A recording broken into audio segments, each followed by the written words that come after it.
Canadian Bulldog with wrestling merchandise and memories. That's merchandiseandmemories.com. And today we're counting down the top 50 phony families. There are a lot of siblings, cousins, children, uncles, aunts, spouses, and other relationships in wrestling, although in this particular list, we're looking at ones where the family tree is written in kayfabe only. In counting down this list, we looked at how prominent was this group in wrestling history? Was there a lot of work required by promotion to present them as legitimate relatives? And did the Phony Family storyline do anything to further the wrestler's career? Just before we get started, wanted to remind you that Wrestling Merchandise and Memories has more than 100 unique and conversation-starting top 50 lists on its site. Check it out at bit.ly/top 50 lists.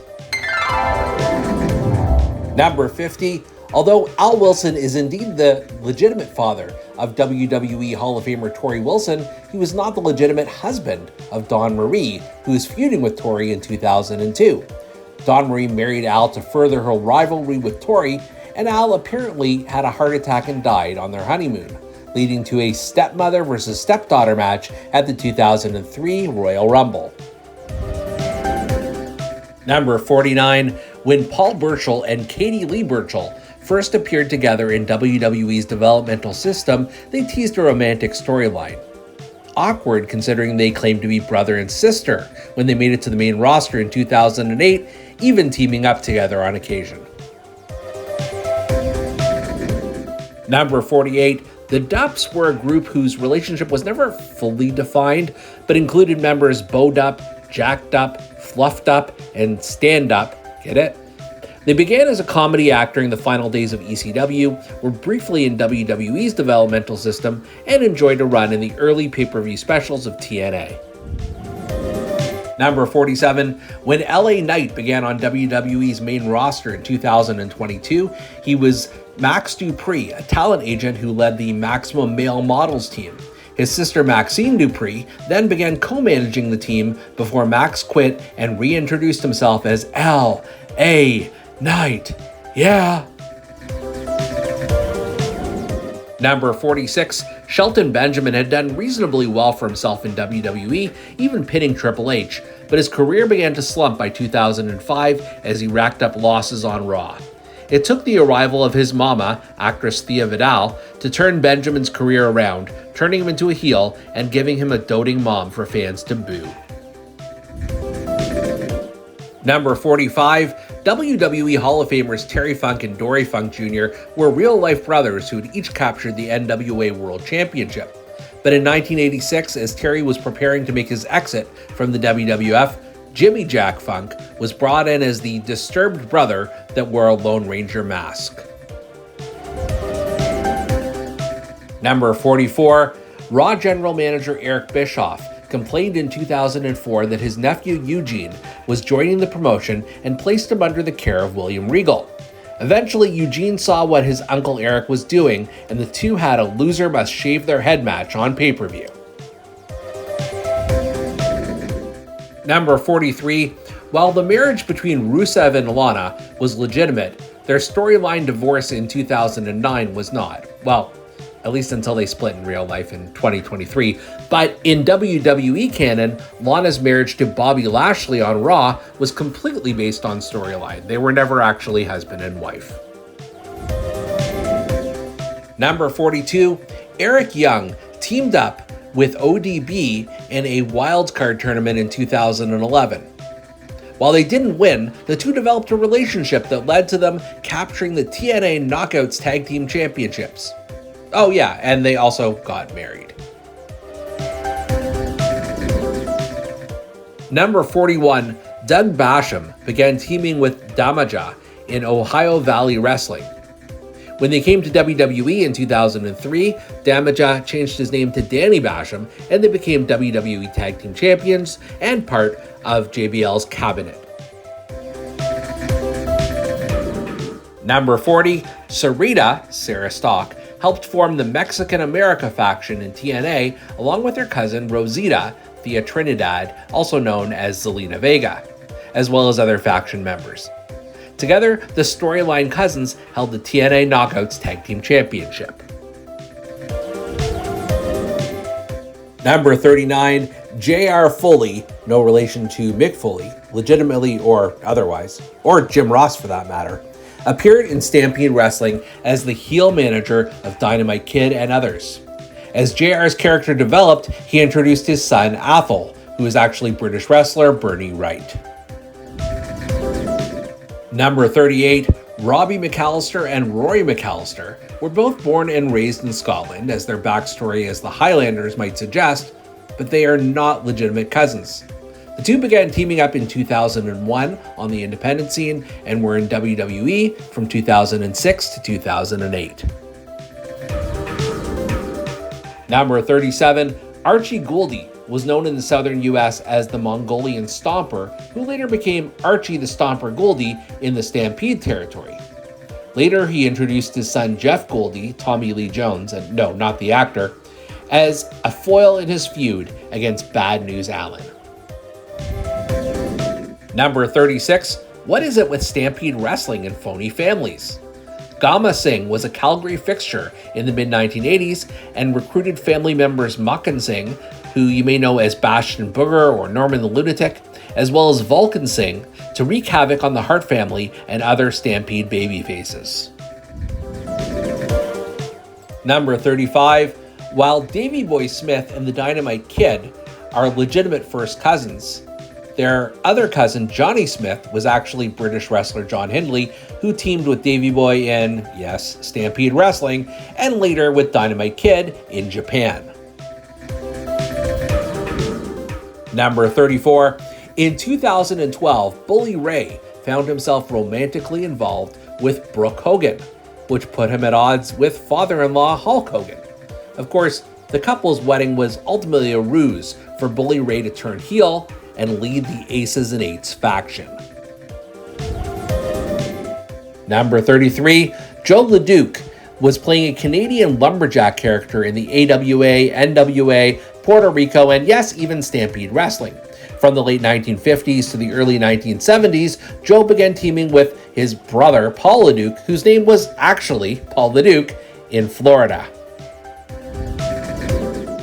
Number 32, when Jack Swagger, aka Jake Hager, became world champion in WWE in 2010, he enlisted the aid of his father, Jack Swagger Sr., to be in his corner for title defenses. Wrestling fans may remember him as Jimmy Golden in the Stud Stable in Continental Wrestling, or later as Bunkhouse Buck in WCW. Number 31, UFC and WWE legend Ken Shamrock had a run in the WWF during the late 1990s.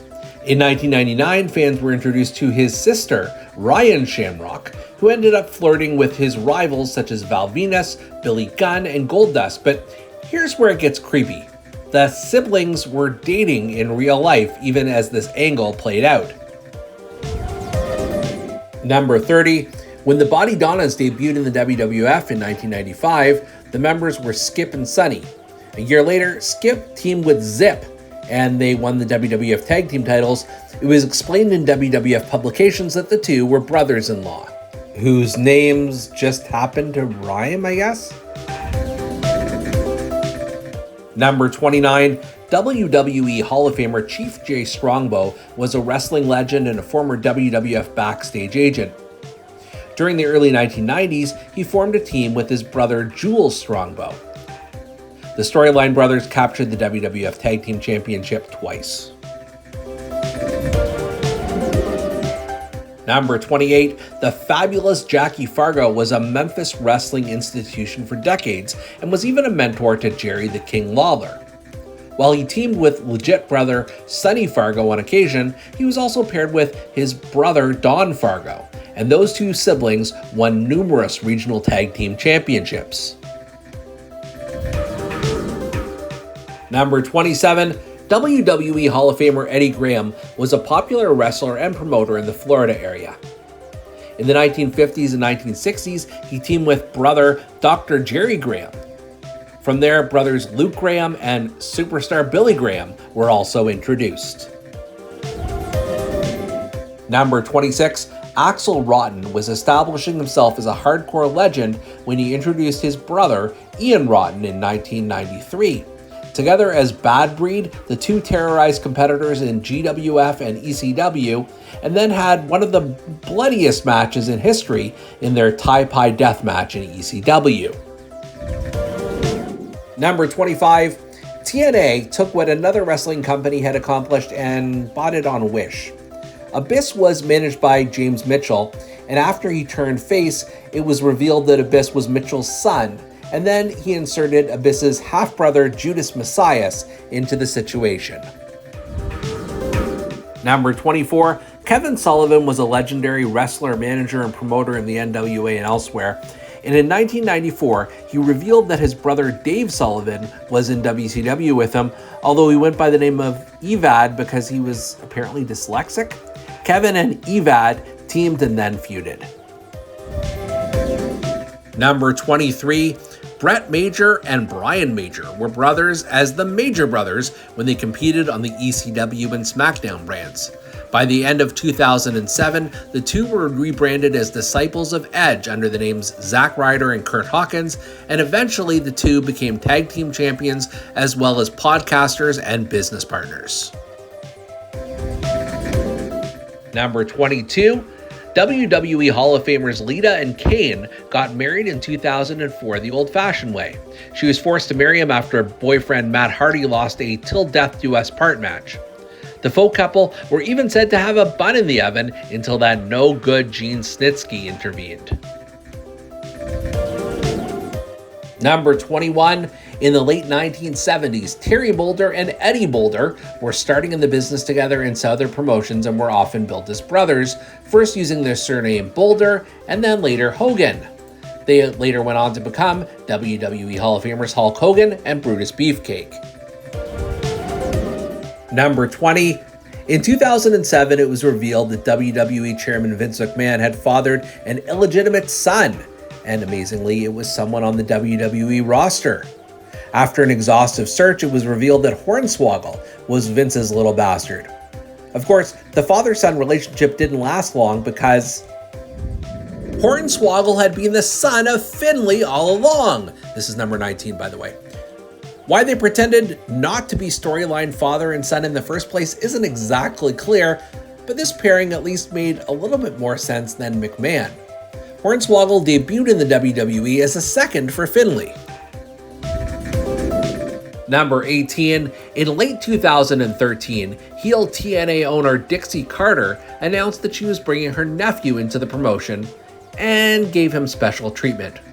In reality, Ethan Carter III had been a competitor in WWE as Derek Bateman and later returned as EC3.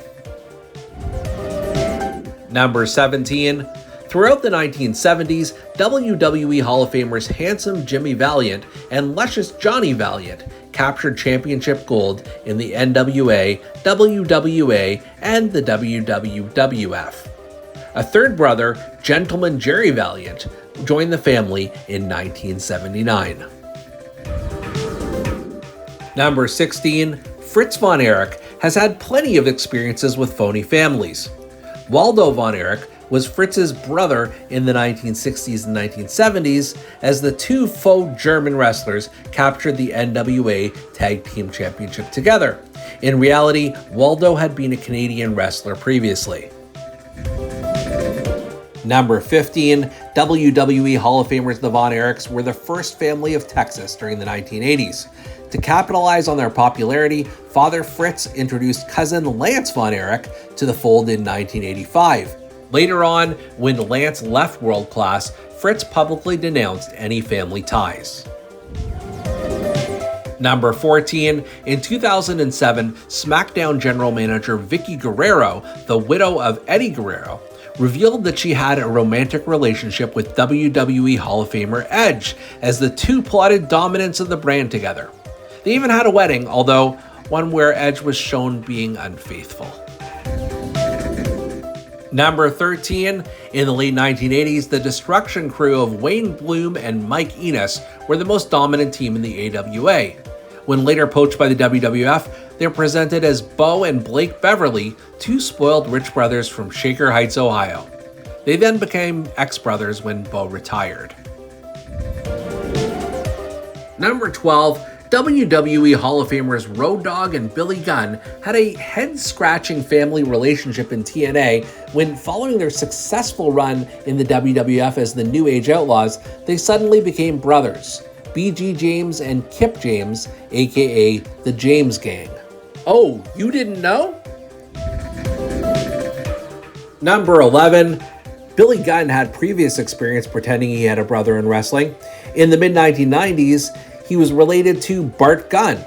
As the Smoking Guns, the pair held the WWF World Tag Team Championship 3 times before going their separate ways. It kind of makes you wonder how legit Austin and Colton Gunn are. Number 10, here's another case where we were introduced to wrestlers before they were billed as family members.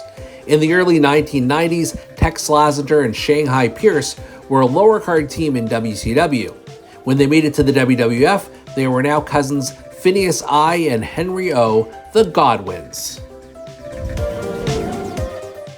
Number 9, the Godwins weren't even the only phony family of hillbillies in the WWF. In the mid-1980s, WWE Hall of Famer Hillbilly Jim introduced his uncle Elmer and cousin Luke into the promotion. When Luke left the WWF, he was quickly replaced by Cousin Junior. Number 8, Hardcore Holly had been around the WWF for some time, but in 1999, we were introduced to his similar-looking yet smaller cousin, Crash Holly, as the two feuded and teamed simultaneously. Along came Holly, to add another element to this family. Number 7, whoa! Yeah! WWE Hall of Famers the Bushwhackers have long presented themselves as zany, sardine-eating, head-licking cousins Butch and Luke. But before becoming related in the WWF, they teamed as Butch Miller and Luke Williams, the Sheep Herders, and before that, the Kiwis. Number 6. In the mid-1960s, Ronnie Garvin and Terry Garvin formed a very successful brother tag team in Canada, the US, and elsewhere. They were managed by another brother known as Jimmy Garvin, who was in reality Ronnie's stepson. Number 5, from their WWF debuts in the late 1990s, WWE Hall of Famer Edge and Christian were introduced as brothers, capturing the WWF Tag Team Championship 7 times together. Later on in their WWE careers, they became known as childhood best friends, which is legitimate.